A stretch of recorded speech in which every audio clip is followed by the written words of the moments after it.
All right, this is part 2 of the week 2 video, and before I go into the syllabus, I want to make an announcement. We will probably have Mr. Allen, who's one of my teaching assistants, make the same announcement in writing on the blackboard. And that is that if you want to send me and email me a video of you either asking a question on an important matter in class, on an issue, or if you want to state your opinion on an issue. And one issue coming up that just arose this week is the Jacob Blake shooting in Kenosha, Wisconsin. We'll talk a little bit more of that in a minute. Send me by email the short video, 1 or 2 minutes, ericrhine@icloud.com. We will not post it on YouTube. I think it should be private to the class. And then after we post it on the class blackboard, then I will either address your question. If I feel the need to make a comment on your view, which I probably will not, everybody ought to be free to express their views here. I'm very big on free expression because it means everything to civilized human beings. All right, let's talk about the case of Jacob Blake very quickly. I can't resist talking about it. Now, I must say that because of a very specific reason, we don't know much about what happened yet. Anytime you see stuff on videos out on the street, just like you found out with George Floyd, when finally the body cam videos were posted online by the government, is a snippet of video does not tell us exactly what happened during the entire incident. So to be fair to Mr. Blake, who, thank God, has lived through this so far, he's likely to be paralyzed and will never walk again. And he was shot 7 times in the back by police in Wisconsin, allegedly, according to the claim of the officers, reaching in the back seat of a car. Well, that is not a death penalty offense. That is not a reason to shoot somebody. If an officer, in fact, saw the man reach for a gun and then the gun is drawn on the officers, obviously they have a right to self-defense. That's a natural right, and it is also likely a statutory right in Wisconsin, and it is a legal right to do so. But the reason we don't know much about this case, and it's already Wednesday, I believe this incident happened when Sunday or Monday of this week, is that the police are releasing very little information. Sometimes silence is a tell. I tell at a poker table. What that means is their silence means to me, as an experienced litigator who has been a prosecutor and fought the police as a criminal defense lawyer or someone who sues the police with some regularity, that could mean that they're trying to get their story straight for their police reports. If that's true, and if the story is not the truth, that is the crime of obstruction of justice, and that is a federal crime too. So I do not understand why the federal FBI, the vaunted FBI, in my view, the most overrated law enforcement agency in the United States, how come they're not opening a DOJ, Department of Justice investigation into this case right now? Because the best time to investigate is when memories are fresh, and when the case just happened, you have to look at the physical evidence, you have to look at all the videotapes, and you have to interview these witnesses. Now, I want you to understand something about police officers who may be the subject of disciplinary proceedings in-house. In other words, an internal affairs investigation, potential firing, like at least the shooter in this case, the police officer who shot this man in the back. Here's what they get from the Supreme Court. And it was totally made up, which means invented by the Supreme Court out of whole cloth. Now, every one of these officers right now, today, has a Fifth Amendment right not to incriminate themselves and not to talk to other police officers or the FBI about what happened to Mr. Blake in his shooting. However, the Supreme Court invented this exception. If an officer wants to stay on the force, they must talk to internal affairs, but the caveat is, the exception is, that none of what they say can be used against them in a criminal case. I have the Constitution right here. That's not in the Fifth Amendment. It's not in the Due Process Clause of the 14th Amendment. Where did it come from? The short answer and honest answer is they made it up. And I don't like when they just make up stuff. As a lawyer, I think it's really unethical and really wrong. They needed some real basis to do that. Now, if Congress was going to pass a law to say that, or an individual state legislature was going to pass a law to say that they must give a statement, but then those statements would not be used in state court against them, that's fine, because you're going through the legislative process. But that was not done by these justices who hold supreme power in the Supreme Court. So just the fact that we don't know the facts yet is a tell to me as a criminal defense lawyer, because if there was nothing going on behind the scenes that would be nefarious or bad, the officers would be interviewed right away. Their substance of their interviews would be put in police reports that would have been released to the public by now. That's how it's supposed to work. It's not supposed to work to where they have days and days to release the initial facts of what happened. So I'm bothered by that greatly. I want to emphasize to you that because of their failure to release many facts, we don't know what happened. But it used to be like in the old movies, John Wayne would never shoot anybody in the back because it was seen as cowardice. I see it that way too.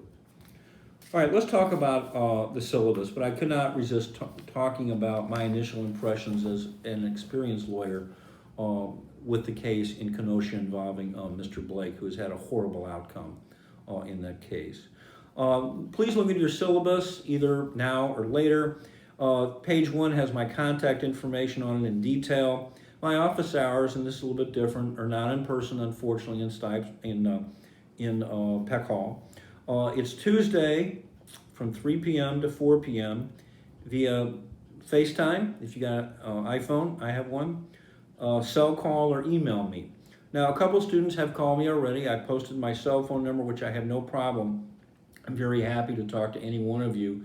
If you have problems in the case, or you need some advice, or want to tell me something about the class, that is certainly fine, especially if you have criticisms of how I'm conducting the lectures and how I'm conducting the class. I am most interested in hearing negative feedback because my goal is always to please the student. You're paying full price for this, I understand. By the way, there are class actions all around the country against major universities for charging full freight whenever in-person learning is not going on. And believe me, there is no substitute, we realize now, for in-person teaching and instruction and feedback.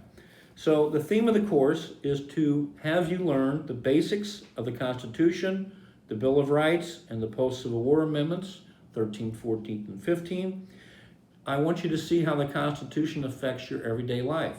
Mr. Blake found out about that the other night when he was shot. The Constitution directly is going to affect his rights. His family already has a very good lawyer, Ben Crum, I think is the gentleman's name, an African-American, very competent lawyer who's very experienced in these matters, and I'm glad that they're hiring the best lawyer they could for this case. In this class, we will study the balancing and tension between two things: the rights of suspects or citizens accused, and the rights of innocent citizens to be free from the devastating effects of criminality. Finally, we will discuss, and you will be responsible for knowing this, key aspects of current constitutional issues discussed in class by me, or in this idea where I have to email me a short video with your views on a case, and we will make sure that it is up on the private class Blackboard. I quoted the mission statement of the CJS department in our school. It's there word for word, and I do like it, so I'm going to use it in this discussion now. The mission statement of the CJS department, and hopefully many of you are majors, but you don't have to be a major to take this class, is to, quote, produce an optimal environment to grow in knowledge as well as to put the knowledge to work to address problems and issues in society. We will study theories of crime, the origins and development of criminal law and procedure, the functions and operations of criminal justice agencies in America, prevention of crime, privatization in corrections, something I am dead set against, and policy, the nature and impact of criminal justice policy, and the relationship between criminal justice and human diversity. That was written by the department chair, not me, but I do like it. So your role in this class is very important. I want you to think for yourself. If you read about on the internet some aspect of this case involving Mr. Blake in Kenosha, Wisconsin, and you feel strongly about it, I'm going to encourage you to send it to me. We will post it. Unfortunately, the Zoom did not work out for me. Mr. Allen, who is my teaching assistant and director of this video, was in on the first and only time I tried the Zoom in my class, and here's what happened. It was on March 24th of this year, right after the 2-week break. I had hired my IT guy to come in to get the Zoom app set up on my office computer, and he did get it set up. We were promised 40 minutes. It cut us off without warning at 30. It cut out 2 students from the Zoom, and it would not let us post the Zoom on the class Blackboard. In other words, this multi-billion-dollar operation failed us, and I do not want to fail you. And I don't like losing control of what I do in class, and when it's in the machine's hands, I don't have any control over it. So here's a broad outline of the course topics we're going to talk about. One we already did in the first set of videos, the natural rights of human beings walking the earth.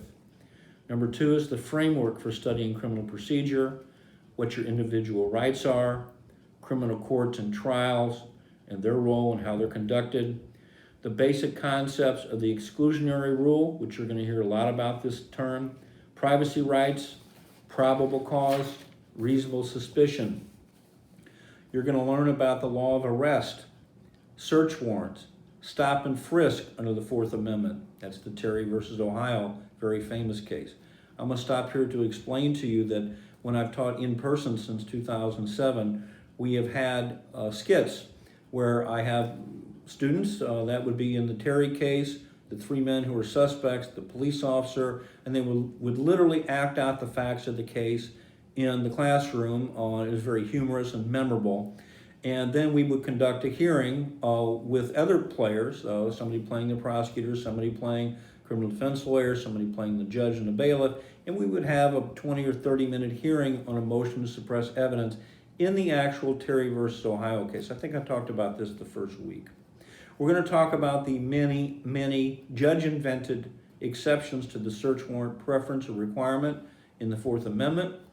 We're going to talk about search incident to arrest, consent searches, plain view searches, which are easy to understand, search and seizures of cars, trucks, RVs, containers therein.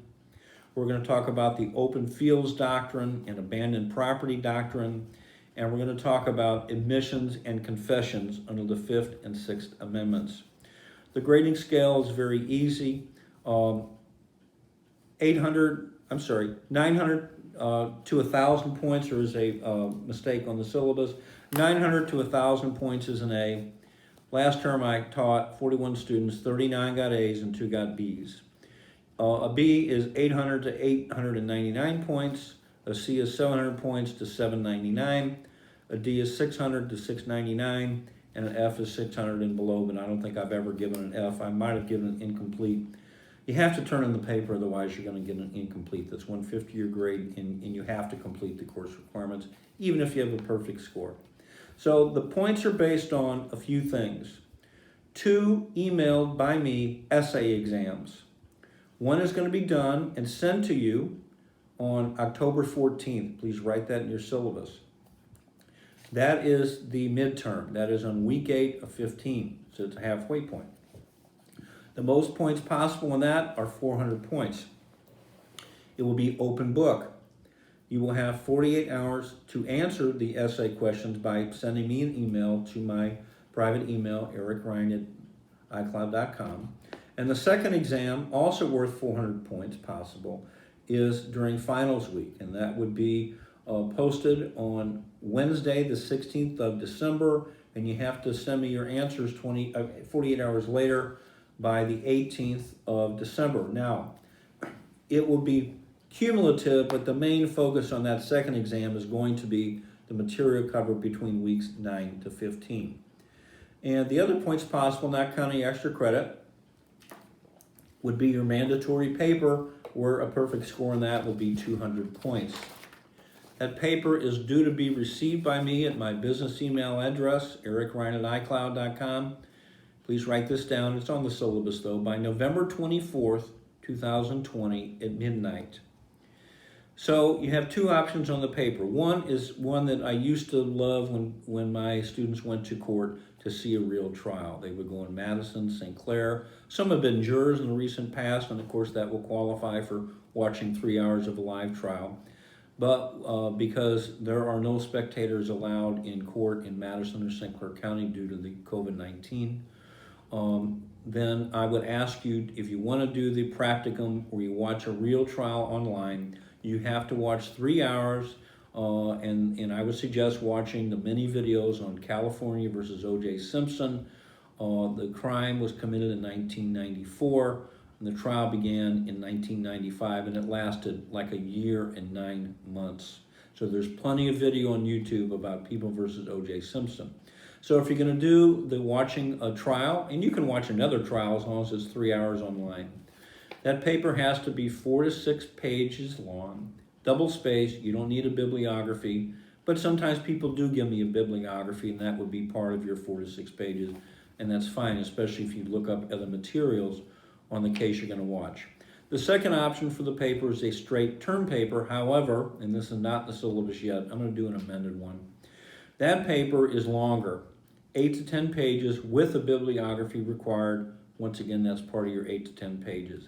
That could be a term paper on any topic brought up in your text. Criminal procedure, that is the Matthew Lippman book. Read his biography at the end of the book. It's like the last thing in the book. It's a long paragraph. He is a highly qualified professor with vast experience. And I took this class when I was an undergrad. I took it from a person who was later a full law professor at a different school, Mark Stavsky. He's a wonderful teacher. And then I took it in law school by Professor William Bridges, who we just lost at SMU. And by far the Lippman book that you have is the best text on this subject that I've ever seen for law students or for undergrads. And it does help if you read the materials that I'm going to talk about. So it can be, you see the lectures first, week by week, and then the same week you read the text, you follow in the index or in the chapter headings where the topics are that I've discussed. That's probably the best way to do it. You don't have to read the book ahead of time, but the book is so good, I really want you to read it. Now, on the term paper, 8 to 10 pages, that is also due on the 24th of November. If you want to write about an off-book CJS topic, email me for approval, and I will very likely approve anything you propose that's reasonable. Now, I have some approved topics here, and one of them is going to be added, and that is the Jacob Blake case in Wisconsin. And I'm going to talk to you in a minute about what I'd like to see on that. George Floyd case, that's a big case to write about. Eric Garner in Staten Island, where he lost his life due to a chokehold. Sandra Bland, it was a suicide in jail after she was treated like a dog by a totally unfit, unqualified, I think mentally deranged police officer in Texas. And it is really hard to watch how this man treats this young woman. Laquan McDonald, big case in Chicago, a rare case, the first time in the history of Chicago in years and years that a police officer was ever convicted of murder. So things are changing in terms of how jurors view these situations. They do not automatically give the benefit of the doubt to the officer, and the officers whose name I don't care about, he did testify in that case. They were not buying what he's selling, he got convicted. The Daniel Shaver case in, I believe this was Arizona. Mark Garagos represents the family of this dead man. He was drunk in a hotel. He had an air rifle. Police show up, some kind of SWAT team. He had an air rifle, okay? He was not going to shoot anybody. He was not hurting anybody, and he was drunk, and police officers often come upon people who are intoxicated. They end up executing him on tape. Now, I have not watched this tape. I've heard all about it from Mr. Garagos on his podcast, and it's very hard to watch, I understand. But if you don't want to watch it, but read about it, report on that, that's a good topic. Michael Brown, Ferguson, August 2014, big case around here. Rayshard Brooks in Atlanta, who was killed by police. So in these papers, here's what I'm looking for. I want you to figure out what the evidence is, the real evidence, not speculation, not a narrative the media had, like in the Mike Brown case, to where the media narrative that was picked up by many, many people in this area, hands up, don't shoot. Michael Brown never said that. That was a lie made up by a witness. None of the other witnesses say it happened, and it did not happen that way. That's not to say that Mr. Brown should not be alive today. I believe that he should be alive today. We'll probably talk about that later. So I don't want to just hear old media narratives that turned out not to be true. I want you to know about all the objective evidence in the case. And part of this course is to be able to objectively evaluate evidence without emotion. In these cases I just detailed to you by case name, what will the officer's alleged defenses will be? Why should the state or the plaintiffs in a civil case suing, like for Mr. Blake, why should they win over the police officers? So a final point about your paper I'm going to make on the next segment of the video, because I'm trying to keep these to 20 minutes so they're easier for T.A. Allen, for Mr. Allen to upload, or for Ms. Hopkins to upload, and I just want it done right technically, and of course I don't know anything about it, so that's why I depend on these nice people to help me. So I'll make the final point about the paper on the next segment. Thank you.